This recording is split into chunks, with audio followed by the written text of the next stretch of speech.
आदमी कहता है भैया कुछ नहीं बदला, और कुछ नहीं बदला क्योंकि तुम्हारा वोट देने का तरीका भी नहीं बदला। कैसे बदलेगा? जिस दिन वोट देने का तरीका बदल दोगे उस दिन आपको बदलाव दिखेगा। नेताजी लोग क्या लिखते हैं, क्या बात करता है? आप दैनिक जागरण, हिंदुस्तान सब पढ़ते हैं, इसमें लोग लिखता है कि इस बार हाजीपुर से कौन जीतेगा, तो उसमें समीकरण लिखता है भूमिहार इतना, वैश्य इतना, यादव इतना, मुसलमान इतना। और लोग उसको ध्यान से पढ़ता है। भैया समीकरण है 80,000, तो इसमें खाली एनडीए वाला समीकरण का वोट है। कहीं आपने देखा किसी अखबार में लिखते हुए इस बार हाजीपुर में 4 विद्यालय बना है, 6 गो रोड हाईवे फ्लाईओवर बन गया। दिल्ली में शीला दीक्षित जीत कर आई तो लोगों ने कहा कि कितना फ्लाईओवर बना है, उसका संख्या लोग लिख रहे हैं कि कितना फ्लाईओवर बना है, इसलिए शीला दीक्षित को वोट पड़ेगा। अरविंद केजरीवाल चाहे जितना खराब हो, लोग कम से कम 10 वर्ष कह रहे थे कि शिक्षा सुधार का उसने प्रयास किया। लेकिन बिहार में क्या लिखता है, कितना जाति है, क्योंकि उसको मालूम है कि अंत में तो इसी से गणना होगा कि कितना भूमिहार है, कितना राजपूत है, कितना कुशवाहा है, कितना। तो जिस बात के लिए आप वोट देते हैं उसी की चर्चा होती है। नेता भी वही गणना करता है। काहे सोचेगा कि स्कूल बनाए, तो सोच ही रहा है कि भूमिहार लोग तो है ही है हमारा जात को, वहां तो दे देंगे। हमारा जात के यादव जी लोग हैं वो देवे करेंगे। पंडित जी लोग अपना ऐठ ही रहे कि पंडित वहां 8,000 है तो जाएगा कहां, तो देवे करेगा हमको। तो जिस चीज के लिए आप वोट देंगे नेता वही सोचेगा, वही उसी की गणना करेगा, उसी की चिंता करेगा। जब तक उस मूल बात को नहीं समझिएगा तब तक सुधार नहीं हो सकता है। प्रशांत किशोर आ जाए या 10 प्रशांत किशोर चले आए, आपको लोकतंत्र में नेता को अकाउंटेबल बनाना है। उसके मन में ये डर होना चाहिए कि अगर वो काम नहीं करेगा तो जनता उसको हटाकर किसी दूसरे को लेकर आएगी, तभी वो काम करेगा। कोई भी आदमी अगर उसको ये डर खत्म हो जाएगा, विद्यार्थी को मालूम है कि परीक्षा नहीं होगा, हमको 80% नंबर आएगा ही, तो कोई पढ़ेगा भाई? कोई नहीं पढ़ेगा। तो बिहार में वही है, यहाँ परीक्षा में पहले आप कहते हैं कि हम यादव हैं, हम आरजेडी को देवे करेंगे, तो काहे आरजेडी वाले चिंता करें यादव लोग का? कई लोग को लग रहा है कि यादव, हमको कहता है लोग कि भैया यादव जी लोग बहुत कमा के राजा हो गया लालू जी के राज में। हम मन से कहते हैं कि यादव जी लोग का कोई फायदा नहीं हुआ है। अरे फायदा लालू यादव के परिवार को हुआ, उस आरजेडी से जुड़े हुए यादव नेताओं का हुआ, उन नेताओं से जुड़े हुए ठेकेदारों का, वर्करों का हुआ। यादव समाज का फायदा नहीं हुआ।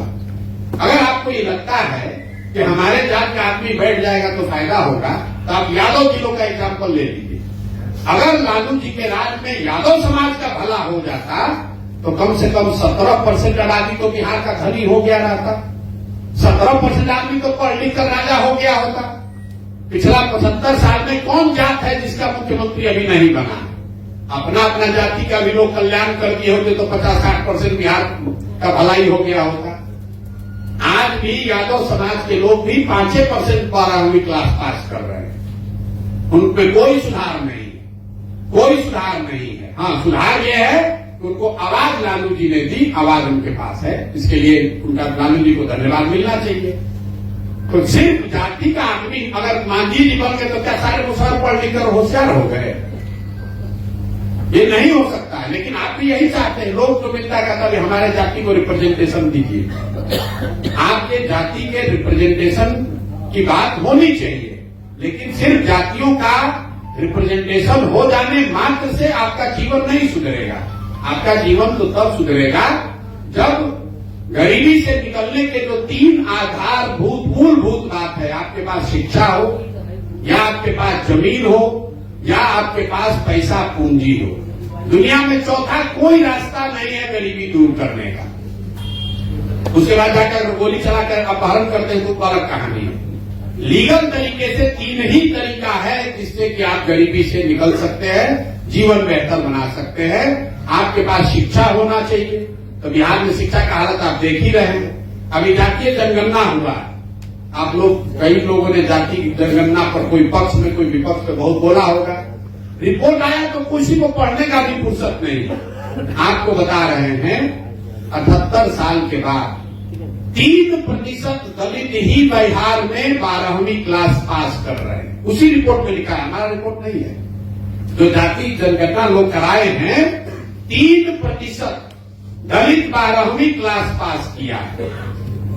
करीब करीब 6.75% करीब 7% मान लीजिए, 7% अति पिछड़ा समाज के लोग 12वीं पास किए। और पूरे बिहार में जो अपने को फॉरवर्ड जनरल कैटेगरी जो भी समझ लीजिए, टोटल 15% आदमी ही यहाँ 12वीं क्लास पास करता है। तो कौन सा तोप मार लेगा भाई? लोग आरक्षण के लिए लड़े जा रहे हैं, मरे जा रहे हैं, कौन लेगा कौन लेगा? अरे भाई, जब तुम 6% आदमी 12वीं पास ही किए तो आरक्षण तुमको मिलेगा कैसे? कौन सा नौकरी है जहां 12वीं कम से कम न पढ़ना लिखा हो? समाज को पढ़ना देखना ही नहीं चाहता है। लोग कह रहे हैं शिक्षा खराब है। शिक्षा इसलिए नहीं खराब है कि स्कूल में खिचड़ी बट रही है, ये आपका भ्रम है। लोग कह रहा है कि खिचड़ी बट रहा है इसलिए शिक्षा खराब है। कभी आप घर में बैठ के सोचे कि भाई खिचड़ी तो 6वां क्लास तक बट रहा है, 6वां क्लास के ऊपर के स्कूल में खिचड़ी नहीं बटता है, वहां पर पढ़ाई क्यों नहीं हो रही है? कुछ लोग कहता है कि नियोजित शिक्षक सब, भैया बिहार में तो सब शिक्षकें खराब है, ये सब क्या पढ़ाएगा बच्चों को? तो मान लीजिए कि अगर नियोजित शिक्षक से शिक्षा व्यवस्था खराब हुआ है तो पटना साइंस कॉलेज में कौन नियोजित शिक्षक पढ़ा रहा है? वहां क्या नहीं पढ़ाई हो रहा है? पटना कॉलेज में कौन नियोजित शिक्षक है, ये बता दीजिए। मेरे भाई, शिक्षा इसलिए खराब हुआ है कि समाज और सरकार दोनों के नजर में शिक्षा का कोई महत्ता नहीं है। गांव में भी जो आदमी है वो भी सोच रहा है कि शिक्षा संस्थान जो है वो सरकारी लाभ लेने का केंद्र है।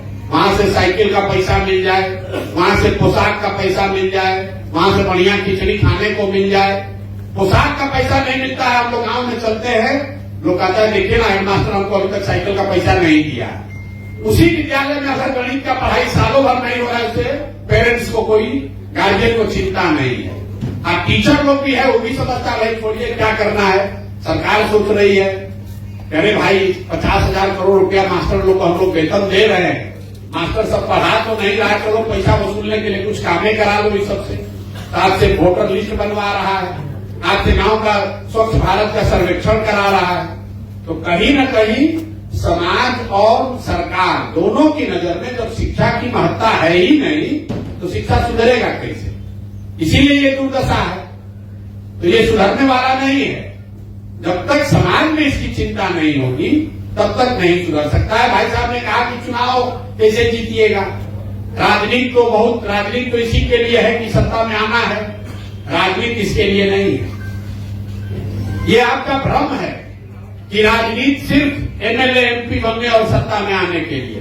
कुछ लोग ये भी कहते हैं कि जब सत्ता में नहीं आइएगा तो समाज पर प्रभाव कैसे पड़ेगा?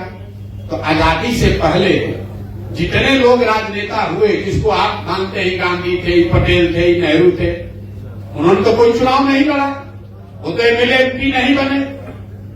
तो क्या उन्होंने राजनीति नहीं की? क्या उनका समाज पर, देश पर प्रभाव नहीं पड़ा? राजनीति सिर्फ चुनाव लड़ना नहीं है, राजनीति समाज की आवाज बनना भी है, समाज के विषयों को उठाना भी है, समाज में जिसके साथ अन्याय हो रहा है उसके साथ खड़ा होना भी है।